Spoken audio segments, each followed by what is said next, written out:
Now that the NBA draft order is settled and the Orlando Magic have landed the first overall pick in the 2002 NBA draft, conversation now is going to be who will be the top selection of this draft. In my opinion, the Orlando Magic should be taking Paolo Banchero from Duke University as their number one pick in this draft because, one, he's the top prospect in this draft. Great ball handling, passing skills like a guard at 6 feet 10 inches. He has a mid-range scoring game. Defensively, yes, that's his biggest question due to his speed, but he has a decent three-point shot, was almost 34% shooting at Duke. The Magic need a legit number one scoring option. This is that man that's going to have you that scoring option. And hey, you get Paolo, you can say bye-bye to the Bamba. He ain't needed no more. With the second pick in this NBA draft, I believe the Oklahoma City Thunder need to take Chet Holmgren from Gonzaga, 7'1" center. With these versatile big on both ends with a high ceiling, my only concern, his physical profile. He's 7 foot, but he's only 190 pounds. He's not physically ready for the NBA, in my opinion. He's someone who's going to develop, but I definitely hope he can gain some weight. We all know Giannis Antetokounmpo. He came in at 195, and you see how he is now. So it's great potential with Chet as long as you can get him physically ready for the NBA. The Thunder need a big man to protect the paint and stretch the floor since Shai, Giddey, they are great guards, but you just can't have them by themselves. They need at least a big to pick and roll, someone to help them in the paint-wise, get offensive rebounds. So Chet is definitely be great in regards to helping out this Oklahoma City Thunder team when it comes down to building for the future. With the third overall pick, I believe the Houston Rockets will take Jabari Smith Jr. from Auburn. This, to me, is someone who arguably could also be number one. Him and Paolo are definitely two players that I think are neck and neck for that number one pick. But I think Jabari does better with Houston. He's going to be teaming with Christian Wood, Jalen Green. And to me, that is a great team for him to be a part of. And you have someone who is a superb shooter from the three-point line. He's 6'10" as well, like Paolo. He's a great defender with some ability. I believe he was a better fit for the Houston Rockets. His weakness is attacking the basket and ball control. He's almost had as many assists as turnovers. He had 68 assists, 63 turnovers in college. And I believe Jalen Green will help get the pressure off him in the beginning so he can get used to ball handling, can get used to attacking the basket because more eyes will be on Jalen Green. With the fourth pick, the Sacramento Kings will take Jaden Ivey, guard from Purdue. So the only reason why I'm going with this is because Mike Brown, new head coach, Sacramento Kings. What makes the Golden State Warriors a great team right now, especially in the playoffs, is that they have a great three-guard rotate. They have three great guards: Poole, Curry, Clay. The Kings have De'Aaron Fox, Davion Mitchell. They're going to probably, in my opinion, they're going to get another guard. Davion Mitchell has shown during the last stretch of the season last year that he's not a consistent shooter. He's definitely great for defending, but he's not a consistent shooter. He had times struggling where he was shooting 2 for 16, 2 for 12 in games. You're going to need a legit guard to go with Fox. And I believe that this man has great potential of being a star. Crazy athlete, thrives in pick and roll, explosive going to the basket. He's going to pretty much be a great attacker for the Kings like a Jordan Poole. He's more of a scorer, playmaker.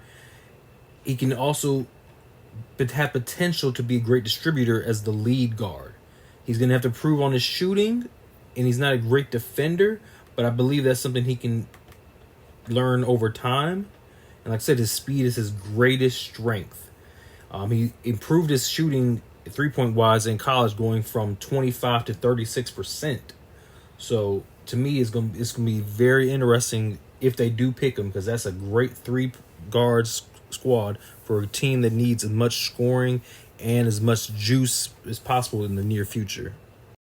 And with the fifth pick in the NBA draft, I believe the Detroit Pistons will take Shaden Sharp, quote unquote, Kentucky. Reason we'll say quote unquote. Unfortunately, this kid didn't get a chance to play in college. He came straight from high school, sat out the second half of the season for Kentucky, and just went right straight to the draft. He's a strong, athletic 6'6" wing, 7-foot wingspan. He showed glimpses of shot making, ability to finish at the rim. His issue, man of mystery right now. Right now, we don't know how he's going to do it with faster, bigger competition. He didn't get a chance to show it off in college. Whoever gets this player is getting a project, but with a person with a lot of potential. That is something that is very hard to find. This after the fifth, at times in drafts, is finding someone with that potential to become a star.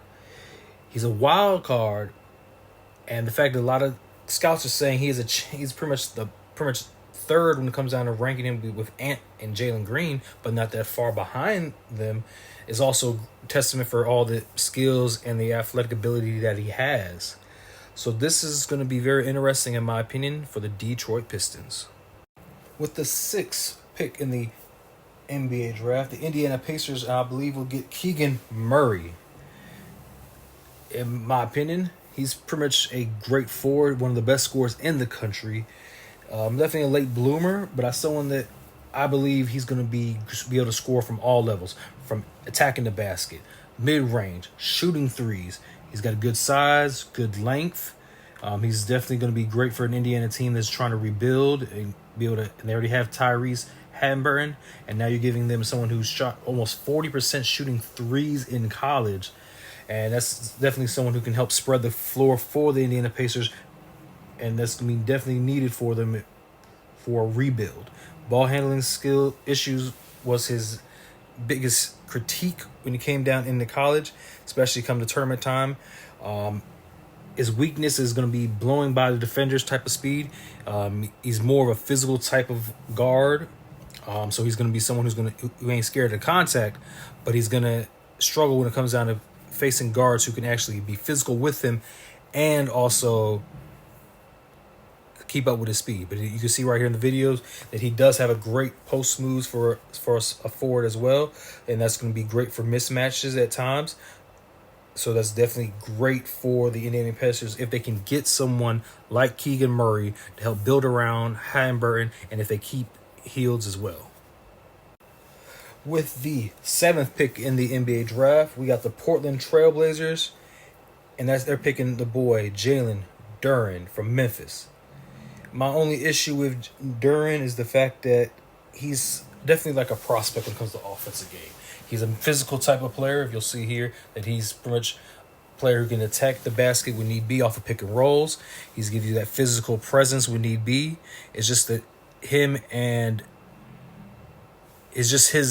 offensive game is something that he's going to have to work on. He's not a good 3-point shooter. He didn't take any threes in college.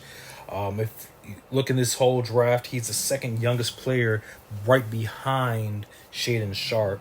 So that's definitely a good project if you are the Portland Trailblazers. Definitely a good person getting second chances with his offensive rebounding because of his physicality. He's definitely a great rim protector. He was, after having his 10% block rate last year in college, he's 6'10", 250, so you know he's got the size as well. And if you look in his game against, when he was facing Chet Holmgren and Gonzaga, he was able to go blow for blow with him because of the fact is he's a physical type of dude, which shows off his potential if you can develop him right. And the good thing about the Trailblazers are they need bodies. They need help immediately. Will they keep this pick? Who knows? That's something that's on the rumor that they may trade this pick. And to me, then I would have Duren going somewhere else. But he's definitely someone I believe they need, especially for pick and roll action, someone to be physical down there for the simple fact that they are bad when it comes to big men. Nurkic, injury prone, not good for him. Robert Covington, not a legit big man. He's pretty much more of a spot up shoot type of dude. He doesn't like being in the post like that. Doesn't like being attacking the basket like that. So you pretty much are getting someone Duren who can be physical in the post, get you the rebounds that you need, give you that blocking presence, and I think that's where they should be going. With the 8th pick in the NBA draft, the New Orleans Pelicans will select the safest player in this draft with a lot of upside, and that's Arizona's own Benedict Mathurin. I may say that name wrong, but I believe he is the safest pick here this late in the draft due to the fact of his long, athletic, defensive-minded self. He's definitely shown in the tournament that he can go off. He can pretty much shoot from mid-range, shoot the three, take the team in the lead. He's not scared of the moment. He has a defensive mind. He's able to attack the rim. This is what you would want from any team that wants to get better, especially a team that like the Pelicans who made the playoffs. You want to improve your team. Yes, they have Ingram. Yes, they have potentially Zion. But Zion, coming off his injury, how long do you really think he's going to play during the season? I don't believe he's going to be able to play a full season of 82 games because of coming off that injury. So I believe that you're going to need someone who can step up when need be and help out Ingram and CJ McCollum. I like them getting Benedict right here. He's going to be a great person coming off the bench, and then also start for them when Zion does need to take his days off from his knee injury or foot, depending on which the injury could be at that given time. With the 9th pick in the NBA draft, the San Antonio Spurs, I believe, will get AJ Griffin from Duke. He's a legit guard in my opinion, and definitely someone who can shoot, someone who can attack the basket when need be. He has a physical type of approach. He's someone that is a good also project as well for someone like the Spurs who want to get better in regards to it. Yes, they got rid of Derek White, so then they need someone who can go along with Jamonte Murray. Definitely one of the youngest players in this draft. He shot 44% from 3 this past season on just 4 attempts a game. The Spurs, they definitely want to help spread out the floor with Jamonte Murray and with Keldon Johnson. He only played 18. He played a small role at Duke, but I believe there's this ability for him to discover more of his game as like I said, a project. He definitely loves the defensive wise. He's definitely one of the best defenders in this draft as well, and I think that's going to help out the Spurs getting back to their winning ways that they want to be in. One thing he does need also and still improve on is his agility. That's one of his weaknesses, is his agility. Sometimes he couldn't break away from other opponents that was guarding him one on one. But like I said, great project for Popovich and the Spurs. With the number 10 pick in the NBA draft, I got the Washington Wizards getting Johnny Davis, Mr. Wisconsin right there. He's a Big Ten Player of the Year, conscious All-American, had 3 30-point games, averaged nearly 20 points a game last season. He pretty much wasn't at his best at the end of the season because of his ankle injury, but he was still able to attack the basket, averaging at least 7 3 throws a game. He's definitely someone who can help them out with defense. So it's going to be a great get for the Washington Wizards who want to help improve this type of squad going in the future, and if they're still building around Bradley Beal. He's good combo guard for being 6'5", average blow by speed, but his mid-range pull-up game, one of the best in this draft. He can take on contact at the rim, and like I said, already one of the best defensive guard prospects here. Good with rotations, can play against the bigger players on the switch. He's going to be a great get for a Washington squad that needs as much help as possible to make the playoffs next year. All right, if you enjoyed this video, make sure to click down below or subscribe to the button, or hit the comment section. Give me all your thoughts and feedback. I have other content, podcasts on startofanera.com is my website.